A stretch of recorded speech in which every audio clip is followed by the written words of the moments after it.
आप सबका स्वागत है मेरे YouTube चैनल पर। और मैं शिल्पी आज एक और नई रिएक्शन वीडियो के साथ। आज हम जिस वीडियो पर रिएक्ट करने वाले हैं, आप लोगों ने बहुत सारे कमेंट किए हैं जो मैंने मेरी पहले वाली वीडियो पर रिएक्ट किया था उनके कमेंट सेक्शन में कि आप इनकी बायोग्राफी यानी कि इनकी जीवनी पे भी आप रिएक्ट कीजिए। तो आज हम जिनकी जीवनी पे यानी कि बायोग्राफी पे रिएक्ट करने वाले हैं उनका नाम है केसरिया लाल यादव जी, जो कि भोजपुरी स्टार हैं। भोजपुरी स्टार ही नहीं, वो सुपरस्टार हैं। आप सबके दिलों पे राज करते हैं, हम सबके दिलों पे राज करते हैं। तो आइए देखते हैं उनकी लाइफ में क्या क्या घटनाएं घटी हैं और वो कहाँ से उठ के इतने बड़े सुपरस्टार बने हैं, किस तरह से। मैंने भी नहीं देखा है और आप लोग कमेंट करते हैं तो मुझे पता चलता है कि मैं किस वीडियो पे रिएक्ट कर सकती हूँ। तो ऐसे ही कमेंट करते रहिए, मेरी वीडियोज़ को लाइक करते रहिए। तो चलिए पहले देख लेते हैं ये वाली वीडियो, फिर इस पर रिव्यू करते हैं। नमस्कार, प्रणाम। मैं केसरिया लाल यादव और इस चैनल से जितने लोग जुड़े हैं सबको दिल से थैंक यू और ढेर सारी शुभकामना आपके जीवन के लिए, ताकि ऐसे ही आप खुश रहें और लोगों को खुशी से अपनी खुशी बांटते रहें। शुरू में मैं एक ऐसे गांव से था जहाँ पे बहुत स्कोप बहुत कम है। जब मैं पेट में था तो उस समय माटी का घर था मेरा। और मेरे पैदा होने से 2-3 महीने पहले वो ढह चुका था।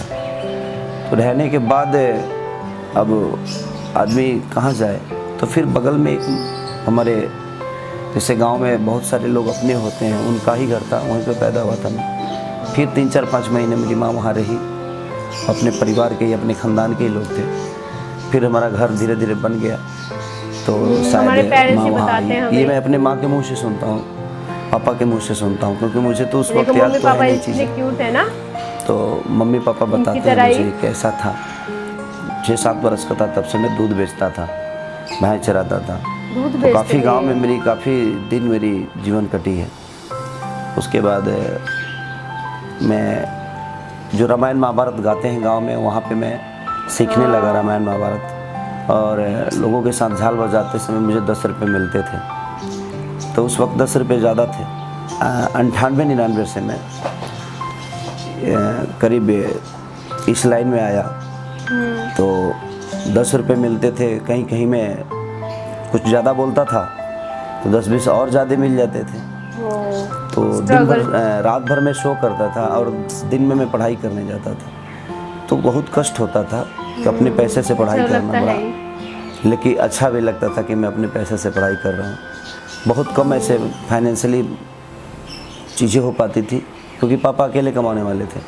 तो स्थितियाँ सुधरती नहीं थी क्योंकि हम ज़्यादा 7 भाई हैं। चाचा के 4 लड़के हैं और मैं 3 भाई। तो 7 भाई और माँ ने ही सबको पाला है। चाचा की वाइफ मेरी बहुत पहले गुजर गई, तो सबको माँ ने ही पाला। टफ हो जाता है एकदम। तो 7 भाइयों का देखना, खाना पीना, पढ़ाई लिखाई हर आदमी का, और एक कमाने वाला, तो प्रॉब्लम तो होती ही थी। हमारे पास ज़मीन भी नहीं थी। 5 से 7 कट्ठा ज़मीन हमारे पूर्वजों के थे। फिर भी धीरे धीरे पापा ने बहुत स्ट्रगल करके चाना बेच के गार्ड की नौकरी कर करके उन्होंने हमें यहाँ तक पहुँचाया। तो उसके बाद मैं फिर चला गया आपके दिल्ली में बहुत सारा स्ट्रगल हुआ।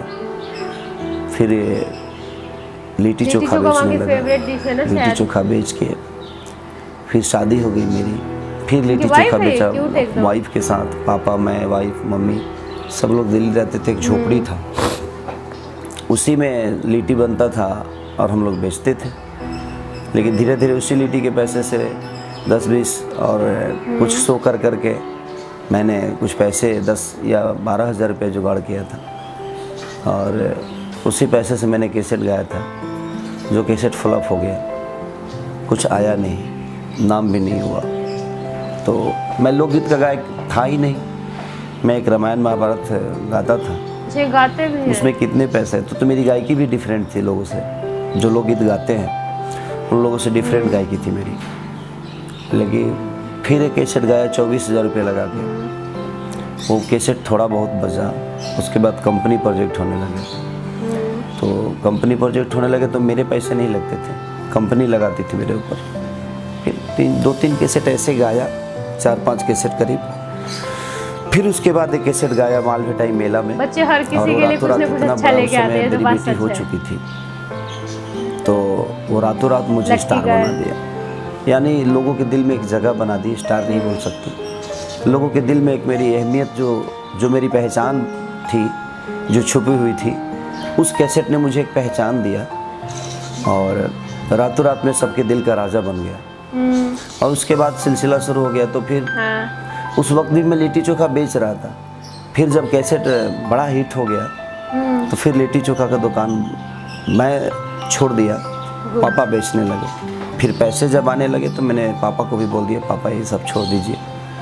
तो पापा ने भी छोड़ दिया और फिर हर चीज़ अपने जिम्मेदारी पे मैं ले लिया। तो स्ट्रगल पीरियड, जब मैं कैसेट भी गाता था तो उस समय स्ट्रगल पीरियड मेरी बहुत बड़ी होती थी। धूप में जाना, साइकिल चला के कैसेट का प्रचार करना। आजकल कैसेट के प्रचार नहीं हो पाते हैं। आजकल तो यूट्यूब का एक दौर है कि आप कुछ भी गाइए, कुछ भी करिए, आप यूट्यूब पे डाल दीजिए, आपकी चीज़ें लोगों तक पहुंच जाती है। लेकिन पहले ऐसा नहीं था, पहले पहुंचाना पड़ता था। उस समय सेल्समैन बन के नहीं, एकदम पुअर बन के आपको जाना पड़ता था, एक लाचार आदमी बन के जाना पड़ता था। फिर भी लोग नहीं रखते थे कैसेट। पोस्टर चिपकाने पे पोस्टर फाड़ देते थे सब, गाली गलौज भी होती थी। तो बर्दाश्त तो करना पड़ता था, क्योंकि आपको एक अपनी दुनिया में छवि बिखेरनी है, तो कहीं ना कहीं आपको चीज़ें बर्दाश्त करनी पड़ेगी। और उस समय माँ बहन की गाली भी सुननी पड़ती थी। तो मैं खुद ही 12-2 बजे रात को कहीं अगर साउंड सुनता था कि हाँ यहाँ पे शादी ब्याह है, तो वहाँ पे ऑर्केस्ट्रा है, जो लड़कियाँ नाचती थी कलकत्ता से आकर, तो वहाँ पे डीजे बजता था, तो वहाँ पे कैसेट लेकर मैं जाता था, उनको 10-20 देता भी था कि प्लीज़ मेरा भी कैसेट बजाइए, मेरा भी गाना बजाइए, ताकि लोग मुझे जाने कि मैं भी कोई आदमी हूँ। तो उस टाइप से बहुत स्ट्रगल, रात रात भर घूमना भागना। तो उस बीच में सपोर्ट किसी का नहीं था। और फिर मैं दिल्ली से कैसेट गा के कम से कम 12-13 कैसेट मेरी सुपर डुपर हिट हुए। फिर मेरा एक सिनेमा, एक आलोक सिंह है, जो कि पहला सिनेमा मुझे लेकर बनाए, बलिया के रहने वाले। तो पहला सिनेमा मुझे लेकर बनाए साजन चले ससुराल, और प्रेमांशु जी उसके डायरेक्टर थे, स्मृति सिन्हा हीरोइन थी। तो वो सिनेमा मेरा बनने के बाद मुझे उस समय कुछ पता नहीं था। डांस अच्छा करते हैं, मैं डांस भी सीखा नहीं था, डांस सीखा आज भी नहीं, काफी अच्छा लगा था, लेकिन देख के आज कुछ कर लेता हूँ। उस समय मैं 4 से 5 दिन फाइट सीखा था, और उसके बाद सिलसिला शुरू हुआ तो मैं महाड़ा में रहने लगा। हमारे एक दोस्त थे, बड़े भाई की तरह है, विकास सिंह वीरप्पन, जिन्होंने मुझे 2-3 महीने अपने घर पे रखा। और बहुत सारी चीज़ों पे काम करना था उस समय। ऑडियो भी मैं नहीं छोड़ना चाहता था कि नहीं, ऑडियो नहीं छोड़ूंगा, मैं गाऊंगा।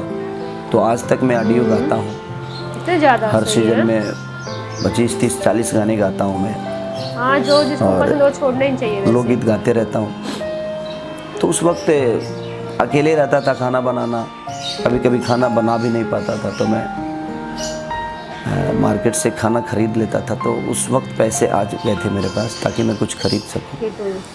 तो धीरे धीरे वही चीज़ें, उसके बाद सिलसिला शुरू हुआ। तो लगातार मेरी 3 सिनेमा सिल्वर जुबली हुई, लगातार 50 डे कहीं कितना सप्ताह चल रहा है, तो हर जगह 50 डे होता था।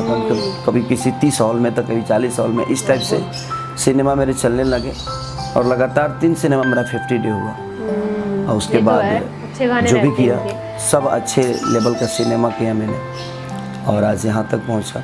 आप सबके दिल में जगह बना। सारी स्ट्रगल को मन में रखते हुए, दिल में रखते हुए, और अपनी गरीबी को भी दिल में रखते हुए, अपने ध्यान में रखते हुए, मैं उस गरीबी को देखकर मैंने मेहनत की। मैं अपने उस लाचारी को देखकर मेहनत की कि मुझे और मेहनत करनी है, और कोशिश किया तो आज यहाँ तक हूँ, लोगों के दिल में हूँ।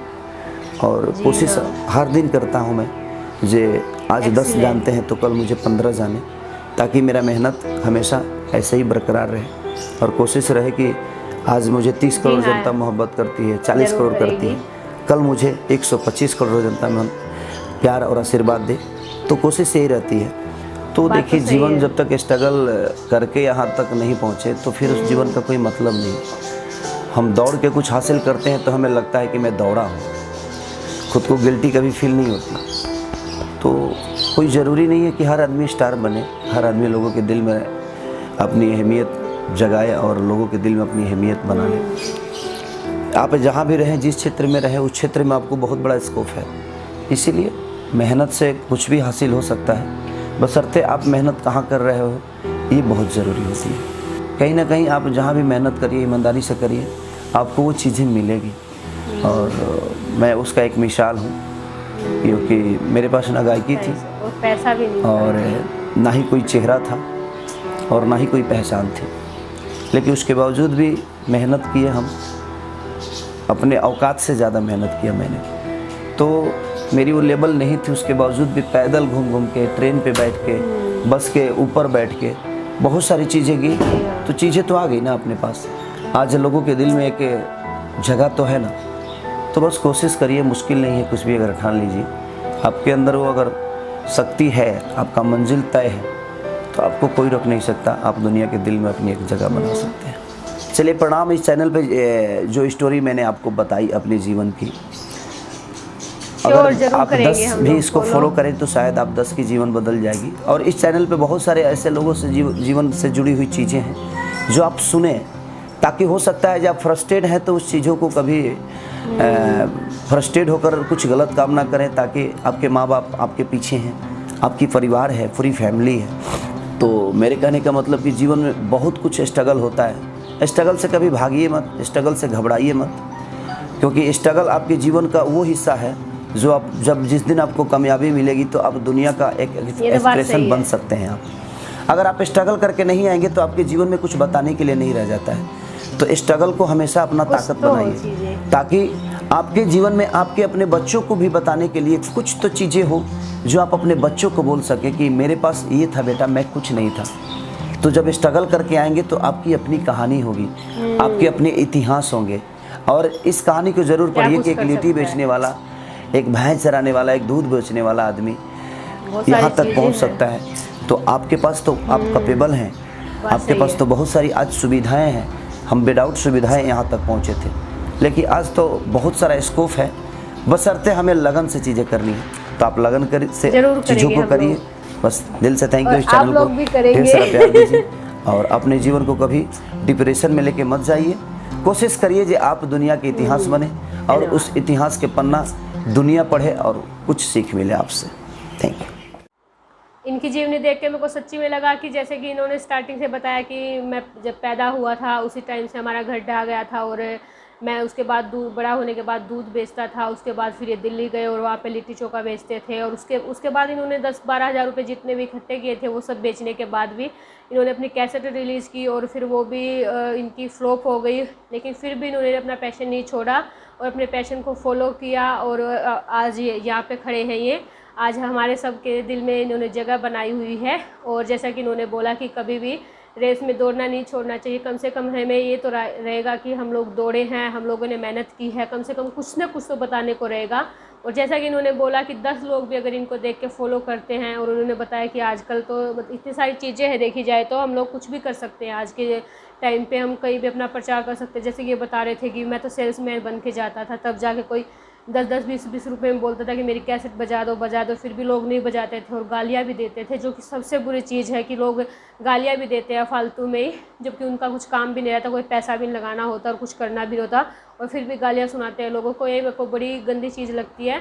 सो आप लोग भी देखिए कि आप लोग इनकी चीज़ों जो इन्होंने बताया कि 10 लोग तो फॉलो करें।